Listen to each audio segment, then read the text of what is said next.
Hello and welcome to the Bulletin with UBS on Monocle Radio.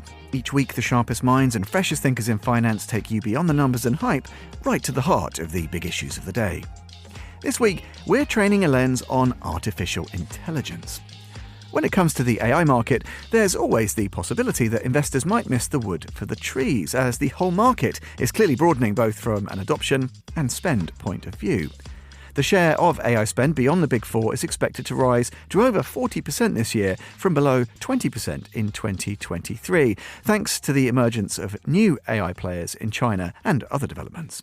So, are AI industry fundamentals more resilient than what recent market volatility implies? Well, today on the programme, we're going to dive deeper into the resilience of AI spend and adoption trends and consider what the picture looks like beyond the so-called Big Four on a global level. Here to help us do that, we welcome back to the programme Sundeep Gantori, UBS Global Wealth Management CIO, equity strategist in Singapore. Sundeep, a pleasure to welcome you back to the show. Let's start with, look, plenty of headlines of late around this roller coaster ride in sentiment this year in the AI market. A good moment perhaps then to take a step back and remind investors, market watchers, maybe journalists to focus on the fundamentals, right? Well, great to be back here, Tom. So yes, exactly. I mean, it's been a roller coaster ride as far as AI and tech sentiment is concerned. But what we have seen so far with the results and also the market rebound recently, it shows that investors are actually coming back and paying more attention to fundamentals. And clearly, as far as AI is concerned, the spending trends and also the adoption trends are quite reassuring, and which is the reason why we think eventually investors, while we acknowledge that there is uncertainty around tariffs, but eventually investors should pay more attention to fundamentals, which continue to be quite robust.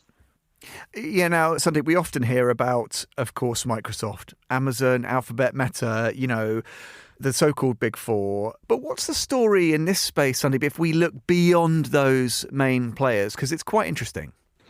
Right. I think focusing on the Big Four made a lot of sense during the first few years of AI. So just to give you some context, in 2023, almost 80% of the AI spending actually was led by those companies. I mean, today in 2025, while actually they are still relevant, in fact, we still expect almost 60% spending in AI is still driven by those companies. But you can also, at least observe that their importance, while it's still there, but it's also the other group of companies beyond Big Four, which also are playing catch up. So the way we see AI spending this year, while Big Four continue to play a big role, we think that the incremental growth will be driven by the other companies where we expect AI spending to be up more than 80%. So what does it mean for the broader AI spending? We expect pretty robust growth. We expect global AI spending to reach $360 billion this year, which translates to around 60% growth. And in 2026, we expect that growth to, while still stay strong at 33% and potentially reaching a size of $480 billion. But what it means is eventually the other companies beyond Big Four would reach almost close to 50%. So which means by next year and starting from 2027, it's possible that the other companies and the crossover would happen where the other companies will play a much bigger role, and which is the reason why we cannot just have a narrow focus. And probably more so in the last few months, given the volatility, what we have seen, given some noise around data center cancellation from some of these companies, I think it's time for investors to move on and should look at the bigger pictures. And that is the reason we think investors should not miss the forest for the trees. Yeah, really interesting. And just on that point about focus, I guess investors' focus will stay on, well, CapEx. We expect that to still be pretty strong, but presumably they'll want to keep their focus on return on investment beyond, or at least alongside CapEx. Right, Sundeep? I think that's always been a debate, and which we think will continue. So let's be clear. I don't think the massive investments we are seeing this year, let's say the $360 billion AI spending, I don't think companies are generating enough revenues to match that spending because we are still in the investment phase. And bear in mind, we did see something similar in cloud, where it took more than 5 to 6 years for cloud companies actually to reach break even. So the point I want to make here is that we are still in the investment phase as far as AI is concerned. But what matters is the gap the delta between revenues and actually CapEx is narrowing. So which means if you look at, for example, the revenues of the leading cloud platforms today, in 2025, we expect that to reach almost 265 billion. From, let's say, 2 years back, it was almost 150 billion. So you can see the gap is narrowing. And I think it's also equally imperative to not just look at revenues, but also potential cost savings, because a lot of companies, for example, banks like us, retail companies, we are not in the business of selling AI, right? But we still use AI for productivity gains. So we think the other metric is to look at how companies are driving productivity gains. So the best metric is actually, instead of looking revenues, is to look at how companies are actually improving their profits. And on that metrics, actually, we see quite some encouraging signs across companies. For example, some fintech startups from leading tech companies where we see continuous improvement in revenues per employee, which is basically a measure of employee productivity. And that is the reason why we think this strong AI spending continues, given the trend of return on investment, whether from a revenues or from a reduction in cost, will continue to improve. Well, yeah, and I was going to ask you a bit more about the productivity boost potential. And you've kind of addressed it there already, Sundeep, but just to drill a bit deeper, what is the best way, the metrics that are most instructive when we're looking at what that potential is? Is it by looking at, say, employee productivity, business to business, sector to sector? How do you sort of calibrate what that potential looks like? Sure. I mean, eventually, we can look at, for example, margins, right? I mean, we can look at gross margins, operating margins across industries, and probably that is how eventually we should be able to differentiate within broader sectors in terms of companies that are early movers and early adopters of AI versus those, and we can actually track these margins. The other kind of agnostic measure is to look at revenue per employee.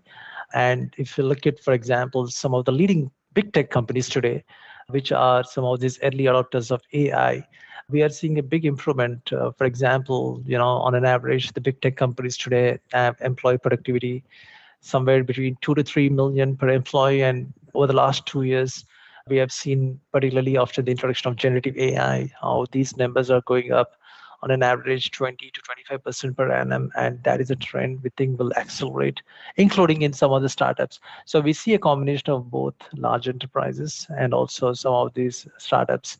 And don't be surprised, very soon we would see a 1-man or 2-man unicorn, which means, you'll have companies reaching a $1 billion valuation in the startup space with hardly 1 or 2 employees. So I think this adoption of AI is something that would pick up, and clearly we think revenue per employee metric will become mainstream, and probably won't be surprised to see that gets prime slot as far as annual reports and disclosures are concerned. Yeah, well, let's keep the focus on adoption rates just for a second. And what do the numbers tell us about that, Sundeep? And again, I don't know whether it's most instructive to look at that by geography or by sector. How do you view adoption rates? And I don't know, are there sort of pivots and changes happening at the moment that are important to keep front of mind? Right. I mean, obviously, anecdotally, we hear about AI adoption rates across regions, not just in the US, but also in Europe, and more so in Asia with the success of low-cost models like DeepSeek. But from a quality and the high-frequency data point of view, I guess what we see from the US, I find it actually quite reassuring, particularly when you look at adoption rates, both by sector and also by size. So the US AI adoption rate has reached 7.4% in the first quarter of 2025. And by end of this year, we expect that to reach around 10%. So to put things into perspective, with this 10% penetration by end of 2025, it's fair to say that generative AI adoption actually would cross 10% in the first 3 years of the launch. And as a comparison, actually for e-commerce industry, it took 24 years. So this shows the accelerated pace of AI adoption. And as far as industries are concerned, I mean, it's no brainer that you have these services sectors like tech, financial services, healthcare, media embracing AI. But more recently, we also started to see some traditional businesses, including manufacturing, for example, wholesale trade, are actually adopting and embracing AI. So which is the reason why we think AI adoption is actually getting mainstream. And very soon, once we get more data in other parts of the world, including China, where we are clearly seeing an accelerated pickup, with the introduction of low-cost models. So it's fair to say that I think the pace of AI adoption is actually leading many other previous tech trends, whether it's e-commerce, smartphones. So we think that the results are quite reassuring. Sundeep, one thing that struck me as quite interesting in this report that I hadn't thought much about before was my focus, and I think many people's is on, the big picture, big corporates, the speed of adoption across the sectors you've mentioned. But actually, there's some really interesting figures in here about SMEs and actually the S's of that, small businesses in particular. And am I right in saying that small businesses are actually kind of outstripping medium-sized businesses in terms of their adoption rates? Maybe that shouldn't surprise me, but I thought that was an interesting finding. Exactly. So one of the reasons why small enterprises are leading AI adoption is clearly driven by the fact that they have freedom from legacy assets. So they don't have to basically do things in a more traditional way. And B, also, many of these companies are actually in industries which are disrupting the medium and in some cases large companies. So I think AI is also creating some new industries, new business models, and many of the small companies are actually embracing that. And what AI can also do is extreme automation. So they don't have to employ a big payroll, large company, employees in the back office. So this is the reason I think a lot of small companies and small enterprises are actually quite quick in terms of adopting AI. And more importantly, the cost of AI, which we measure in terms of price per tokens, is actually falling rapidly. And that makes actually things more affordable for a lot of these small companies. So unlike in the past where you need to embrace and pay millions of dollars for these big servers, now small companies actually can move to AI over cloud, and they can basically put all those applications and also the entire workflow management, everything on cloud. And that probably is the reason why they're able to, as cloud native companies, able to embrace and move very quickly within AI. Sundeep, before we let you go, I just want to ask you to bring us back to the D word we've often discussed on this programme, not just with you, but with your colleagues through UBS, diversification, right? In this space, I guess investors need to ensure that they have a diversified exposure across then, given all of the backdrop you've described, across big tech, big four, emergent businesses alike, right? Is that really the kind of key takeaway for the savvy investor here? Tom, you're right. I think the other D word that's quite relevant for tech is disruption. So you need to actually be quite open for disruption, which is the reason why you need to diversify your portfolios. I think the big tech companies should be a big part of tech portfolios. But having said that, if you look at the way AI spending is done, it's very clear that we have many new group of companies, whether it's the tier 2 hyperscalers, China AI is one of them, and also the various kind of companies, not just in compute, but also, for example, in memory, networking, and other parts of industrial tech. So that is the reason I think it's also time to diversify AI portfolios, and which is what we have been doing. And also look at opportunities beyond the pure tech beneficiaries, for example, the industrial tech. Because one thing we can tell is that AI requires a lot of investments in data centers. So the related companies exposed to power, resources, and so all these efficiency gains would also benefit. So yeah, clearly the recent market volatility also highlighted why you cannot just have concentrated portfolios. And we would use the ongoing rallies to potentially rebalance the portfolios so that investors don't miss out some very interesting opportunities beyond big tech, where we think companies globally and also companies across sectors would start to benefit from AI. Sundeep Gantori. And that brings us to the end of this edition of the programme here on Monocle Radio. Listen again and explore more on the new and improved monocle.com. And you can discover more and find out how UBS can help you at ubs.com. This is The Bulletin with UBS on Monocle Radio. I'm Tom Edwards. Thanks for listening.